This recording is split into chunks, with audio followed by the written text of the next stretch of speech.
नमस्कार श्रोताओं, भारत विकास डायरी कार्यक्रम की एक और कड़ी के साथ हम फिर हाजिर हैं। मैं रितिका गुप्ता और मैं सुदर्शन नाहर आपको लिए चलते हैं एक और संसदीय क्षेत्र की ओर।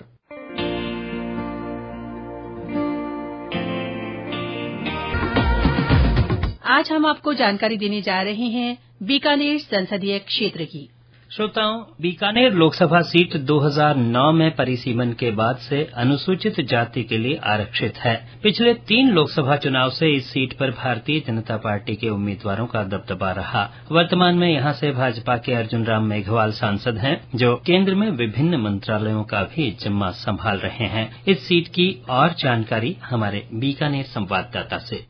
बीकानेर लोकसभा सीट 2009 में परिसीमन के बाद से अनुसूचित जाति के लिए आरक्षित है। पिछले 3 लोकसभा चुनाव से बीकानेर लोकसभा सीट पर भारतीय जनता पार्टी का कब्जा है। पिछले 3 चुनाव से बीजेपी के अर्जुन राम मेघवाल इस सीट से जीतते आ रहे हैं। बीकानेर संसदीय सीट के लिए अब तक हुए 17 लोकसभा चुनाव में 5 बार बीकानेर महाराजा कर्णी सिंह निर्दलीय के रूप में सांसद रहे। वहीं भारतीय राष्ट्रीय कांग्रेस आई 5 बार भारतीय जनता पार्टी के प्रत्याशी बीकानेर सांसद रहे, जिसमें एक बार महेंद्र सिंह भाटी और सिने अभिनेता धर्मेंद्र और 3 बार लगातार अर्जुन राम मेघवाल सांसद के रूप में अपनी उपस्थिति दर्ज करा चुके हैं। मार्क्सवादी कम्युनिस्ट पार्टी के प्रत्याशी के रूप में शिवपत सिंह और एक बार जनता पार्टी के रूप में हरिराम मक्कासर भी बीकानेर सांसद रहे। बीकानेर में लोकसभा सीट के लिए 7 विधानसभा क्षेत्र, जिसमें बीकानेर पूर्व, बीकानेर पश्चिम, श्री कोलायत, लूणकरनसर, नोखा, श्री डूंगरगढ़ और खाजूवाला, इसके अलावा अनूपगढ़ जिले को इसमें शामिल किया गया है। बीकानेर संसदीय क्षेत्र में कुल 17,93,339 मतदाता हैं। इनमें 9,44,379 पुरुष, 8,48,936 महिला तथा 24 थर्ड जेंडर मतदाता शामिल है। आगामी लोकसभा चुनाव में केंद्रीय मंत्री अर्जुन राम मेघवाल चौथी बार से मैदान में हैं। 2019 के लोकसभा चुनाव में अर्जुन राम मेघवाल ने अपने निकटतम प्रतिद्वंदी कांग्रेस के मदन गोपाल मेघवाल को 2,64,000 से ज्यादा वोटों से हराया था। बीजेपी को 59% लोगों ने वोट दिया था, जिसमें अर्जुन राम मेघवाल को 6,57,743 तो कांग्रेस को 3,93,662 वोट मिले। उस वक्त चुनाव प्रतिशत 59% रहा। भारत विकास डायरी के लिए बीकानेर लोकसभा क्षेत्र से मैं मोहम्मद रफीक पठान, बीकानेर।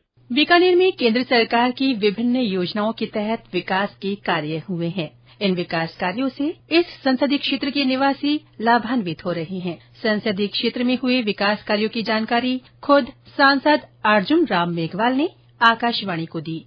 आज मैं बीकानेर संसदीय क्षेत्र में विगत 10-15 वर्षों में जो प्रमुख कार्य, जिनको हम विकास कार्य कहते हैं, उनकी जानकारी देने के लिए आपके समक्ष आया। आज ग्रीन एनर्जी के क्षेत्र में ग्रीन हाइड्रोजन व ग्रीन अमोनिया, जिन्हें भविष्य का ईंधन माना जा रहा है, उसका पायलट प्रोजेक्ट भी बीकानेर में शुरू हो चुका है।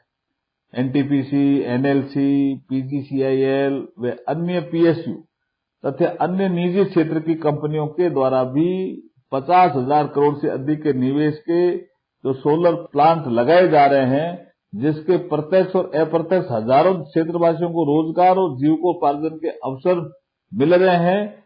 इससे हमारा बीकानेर सोलर हब के रूप में विकसित हो चुका है। देश में ऊर्जा के क्षेत्र में आत्मनिर्भरता को लेकर मोदी सरकार की सजगता का ही परिणाम है कि सोलर ऊर्जा को विकसित करने के साथ साथ बीकानेर की भूमि के गर्भ में खनिज तेल व प्राकृतिक गैस के भंडारों की खोज का कार्य भी प्राथमिकता से किया जा रहा है। ऑयल इंडिया लिमिटेड ओएनजीसी द्वारा मेरे संसदीय क्षेत्र बीकानेर के कोलायत, खाजूवाला, लूणकरनसर क्षेत्र में खनिज तेल व प्राकृतिक गैस के एक्सप्लोरेशन हेतु सर्वे किया गया, जिसके सकारात्मक परिणामों के उपरांत अब ओएनजीसी द्वारा 60 करोड़ की लागत से गैस व तेल की गुणवत्ता का पता लगाने के लिए ड्रिलिंग का कार्य तेजी से किया जा रहा है। बीकानेर में लगभग 25 million tonne heavy crude oil व प्राकृतिक गैस के भंडार होने का अनुमान है। पोटाश के क्षेत्र में देश को आत्मनिर्भर बनाने के लिए बीकानेर राष्ट्रीय पटल पर उभर रहा है। भारतीय भू वैज्ञानिक सर्वेक्षण के अनुसार बीकानेर में आने वाले बेसिन क्षेत्र में 2400 मिलियन टन पोटाश के भंडार मिले हैं। ये बीकानेर को chemical hub, glass hub, fertiliser hub व एक्सप्लोजिव हब बनाने का मार्ग प्रशस्त करेगा। इस पोटाश के उत्खनन में तेजी लाने के क्रम में MMDR एक्ट 2023 में भी संशोधन किया गया है, जिसके अंतर्गत पोटाश को क्रिटिकल एंड स्ट्रेटेजिक मिनरल की सूची में शामिल किया गया है। बीकानेर संसदीय क्षेत्र के श्री डूंगरगढ़ व लूणकरसर क्षेत्र के अंतर्गत आने वाले लखासर व जैतपुर ब्लॉक में इन पोटाश भंडारों की ऑक्शनिंग को भारत सरकार के क्रिटिकल मिनरल की खनन के आगामी दूसरे चरण में भी शामिल किया गया है। बीकानेर में औद्योगिक विकास को गति देने के लिए गैस पाइपलाइन से प्राकृतिक गैस की उपलब्धता करवाने की दिशा में भी तेजी से काम जारी है। इसके लिए प्राकृतिक पेट्रोलियम व प्राकृतिक गैस नियामक बोर्ड ने सिटी गैस डिस्ट्रीब्यूशन के 11वें राउंड में बीकानेर को शामिल किया गया है। लगभग 2000 करोड़ के निवेश से बीकानेर में 250 से अधिक सेरेमिक यूनिट स्थापित होगी, जिससे बड़ी संख्या में बीकानेर के युवाओं को स्थानीय स्तर पर रोजगार प्राप्त होगा। बैंकिंग सेवाओं को सुदृढ़ करने, ग्रामीण अर्थव्यवस्था को बल देने में मोदी सरकार की सभी योजनाओं के सफल क्रियान्वयन के लिए 2014 से अब तक भारतीय state bank, Punjab national bank, ICICI bank, Rajasthan Mridula ग्रामीण बैंक सहित विभिन्न राष्ट्रीय और क्षेत्रीय बैंकों की 121 से अधिक नई शाखाएं भी खोली गई है।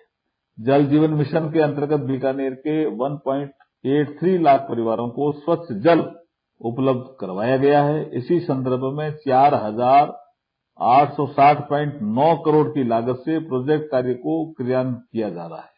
किसान सम्मान निधि योजना के तहत बीकानेर के 1.86 लाख किसानों के खातों में 400 करोड़ से अधिक की राशि DBT के माध्यम से भी भेजी गई है।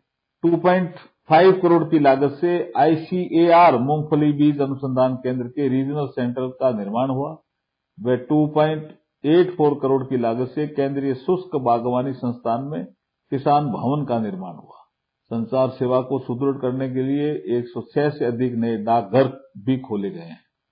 युवाओं को कौशल विकास व उनको तकनीकी शिक्षा प्रदान करने के लिए राजस्थान के तीसरे राष्ट्रीय इलेक्ट्रॉनिक व सूचना प्रौद्योगिकी संस्थान नाइलेट का सेंटर भी डूंगर कॉलेज बीकानेर में प्रारंभ किया गया है। इसकी एक शाखा महाराजा गंगा सिंह यूनिवर्सिटी में भी स्थापित की गई है। बीकानेर में राष्ट्रीय स्तर के साइंस सेंटर की स्थापना के लिए 5 एकड़ भूमि पर 6 करोड़ 66 लाख की स्वीकृति राशि से कार्य किया जा रहा है। खाजूवाला में प्रधानमंत्री नरेंद्र मोदी जी द्वारा नए FM रेडियो स्टेशन की शुरुआत भी की गई है। 41.15 करोड़ की लागत से 30 बेड के ESI अस्पताल का उद्घाटन प्रधानमंत्री नरेंद्र मोदी जी द्वारा किया गया है। प्रधानमंत्री आवास योजना के अंतर्गत बीकानेर के 1,06,004 गरीब परिवारों को पक्का घर भी मिला। महिलाओं को धुएं से मुक्ति दिलाने के लिए प्रधानमंत्री उज्ज्वला योजना के अंतर्गत 2,64,489 महिलाओं को मुफ्त गैस कनेक्शन भी मिला। पंचायतों के चौमुखी विकास के लिए प्रधानमंत्री आदर्श ग्राम योजना के अंतर्गत 102 गांवों को विकसित किया जा रहा है। अमृत योजना 2.0 के अंतर्गत बीकानेर शहर में नई सीवेज लाइन बिछाने व पुरानी का जीर्णोद्धार करने के लिए 289.57 करोड़ रुपए से कार्य किया जा रहा है। पलाना में 250 करोड़ की लागत से 50 एकड़ की भूमि पर मेगा फूड पार्क बनाया जा रहा है, जिसकी शुरुआत हो गई है। भविष्य में जल्दी इसका निर्माण कार्य शुरू होगा, जिसमें 25 प्रोसेसिंग यूनिट लगाई जाएगी, जिससे 25,000 लोगों को प्रत्यक्ष व अप्रत्यक्ष रूप से रोजगार प्राप्त होगा। 2023 को 8 जुलाई को प्रधानमंत्री जी जब बीकानेर आए नौरंगदेसर में, तो उन्होंने बहुत सी ऐसी योजनाओं का शुभारंभ भी किया, उनका उद्घाटन भी किया, और जो रोड जिसका उद्घाटन किया, जिसका जिक्र मैंने आगे किया, अमृतसर से जामनगर, वो बीकानेर के लिए लाइफ लाइन सिद्ध होने वाली है। उसके आसपास ऐसे उद्योग धंधे स्थापित होंगे जिससे बीकानेर के लोगों को रोजगार के अवसर प्राप्त होंगे। आप सुन रहे हैं भारत विकास डायरी। ये कार्यक्रम आप हमारे news on AIR official YouTube channel, website news on AIR और अन्य सोशल मीडिया प्लेटफॉर्म्स पर भी सुन सकते हैं। बीकानेर में केंद्र की योजनाओं से पात्र निवासियों को प्रत्यक्ष और परोक्ष रूप से लाभ मिला है। हाल ही में आयोजित विकसित भारत संकल्प यात्रा शिविरों में वंचित पात्र लोगों ने भी सरकार की योजनाओं का हाथों हाथ लाभ उठाया। इन्हीं में से कुछ ने आकाशवाणी के साथ अपने अनुभव साझा किए।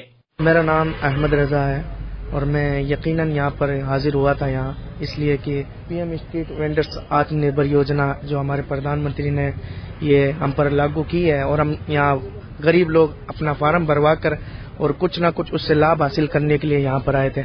हम बड़े ही खुश हैं कि प्रधानमंत्री जी ने हमारे लिए इतनी सुविधाएं कर दी है कि हमें मालूम ही नहीं है कि प्रधानमंत्री जी ने कितनी सुविधाएं कर रखी है, लेकिन अल्हम्दुलिल्लाह गरीबों के लिए प्रधानमंत्री जी ने ऐसी सुविधाएं करके रखी है कि गरीब उससे यकीनन फायदा हासिल कर सकते हैं। और हम बड़े ही खुश हैं और उम्मीद करते हैं कि मोदी जी इंशाअल्लाह आने वाले वक्त में भी हमारे लिए ऐसा ही काम करते रहेंगे। मैं महावीर प्रसाद पुरोहित, मेरे नाम से कोई उज्ज्वला गैस कनेक्शन नहीं था और मैं घर पे थेपड़े जला के रोटी बनाता था। आज मैंने अभियान में आकर अपना उज्ज्वला के लिए गैस सिलेंडर के लिए अप्लाई किया। सरकार को मेरे को गैस कनेक्शन देगी, उसके लिए प्रधानमंत्री मोदी का धन्यवाद, बहुत बहुत धन्यवाद। मेरा नाम प्रदीप सिंह सरदार है, मैं केम रोड स्ट्रीट वेंडर हूँ और मैंने 10,000 का लोन लिया है, 20,000 का भी लोन लिया है और 50,000 का लोन प्रधानमंत्री स्वनिधि का लोन भी मुझे मिला है। और कोरोना काल में मैं बहुत परेशान रहा हूँ, जिसकी वजह से मेरे को ये लोन मिलने से मेरे को बहुत सुविधा रही है। मैं आने वाले समय के अंदर में मेरे रोजगार चलने की वजह से मैं औरों को भी जोड़ना चाहता हूँ इस योजना के मार्फत से। नरेंद्र मोदी जी की योजना के अनुसार मैं औरों लोगों को भी जोड़ना चाहता हूँ। मैं नरेंद्र मोदी साहब का तहे दिल से धन्यवाद देना चाहता हूँ जिन्होंने इस योजना के मार्फत हमारे को फायदा पहुँचाया।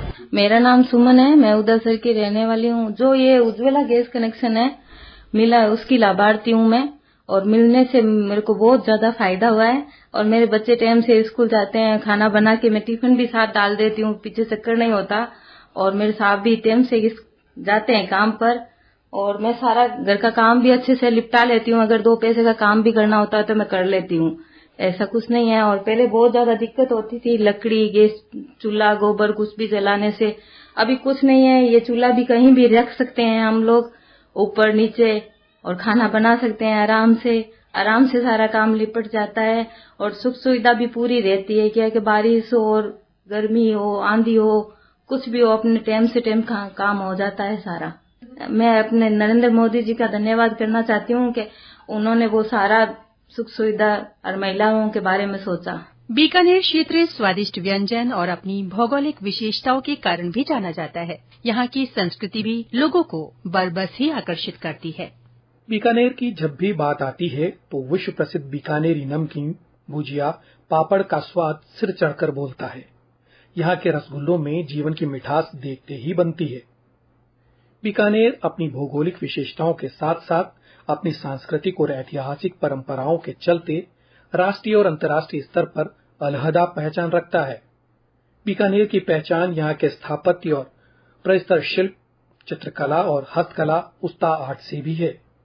यहाँ उपलब्ध खनिज संपदा, कृषि उत्पाद और ऊन उद्योग ने भी इस क्षेत्र को आर्थिक महत्व की दृष्टि से अलग पहचान दी है। सबसे बड़े युद्ध अभ्यास केंद्रों में से एक बीकानेर के महाजन में है। यहाँ भारतीय सेना प्रचंड गर्मी में भी बड़े स्तर पर टैंकों और मिसाइलों के साथ युद्धाभ्यास करती रहती है। आतंकवाद के खिलाफ भारतीय सेना मित्र देशों के साथ यहाँ ज्वाइंट मिलिट्री एक्सरसाइज भी करती है। यहाँ की विषम जलवायु को देखते हुए ही यहाँ केंद्रीय शुष्क उद्यानिकी संस्थान, राष्ट्रीय उष्ण अनुसंधान केंद्र, भेड़ ऊन अनुसंधान केंद्र और अश्व अनुसंधान केंद्र स्थापित किए गए हैं। बीकानेर में राजस्थान कृषि विश्वविद्यालय, पशु चिकित्सा एवं पशु विज्ञान विश्वविद्यालय और महाराजा गंगा सिंह विश्वविद्यालय की बदौलत अकादमिक शिक्षा के भी नए आयाम स्थापित हुए हैं। भारत विकास डायरी के लिए बीकानेर संवाददाता मोहम्मद रफीक पठान की रिपोर्ट के साथ मैं दुर्गेश नारायण भटनागर। श्रोताओं, आज के कार्यक्रम के माध्यम से आपने बीकानेर संसदीय क्षेत्र की जानकारी प्राप्त की। अन्य क्षेत्रों की रोचक जानकारियों के साथ हम फिर हाजिर होंगे। आपको ये कार्यक्रम कैसा लगा, इस बारे में अपने विचार हमारे ईमेल rnujpr@gmail.com पर जरूर भेजें। अब दीजिए इजाजत। नमस्कार।